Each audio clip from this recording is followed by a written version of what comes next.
Hello, people. Welcome back to our channel Technologic. We are back with another unboxing, and as you can see, ये है Bombay Cookware House of Innovation Honeycomb Ice Cube Tray.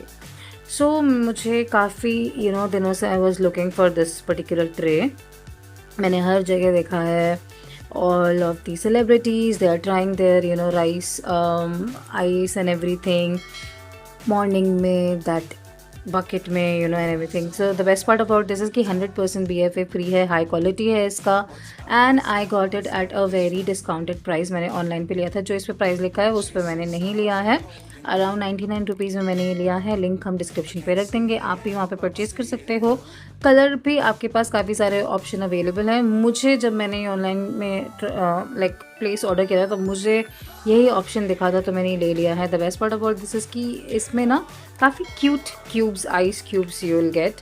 And आप different जो भी, जैसे rice water हुआ या फिर कोई भी जिस चीज़ का भी आप आइस चाह रहे हो तो उसको आप इस पर ट्राई कर सकते हो. ईजीली है, रबर का है, ईजीली निकल जाएगा. I have tried it, you can try it too. I hope आपको वीडियो पसंद आया होगा. So do like, share, subscribe to our channel Technologic. Stay tune, keep loving and keep watching. Bye bye.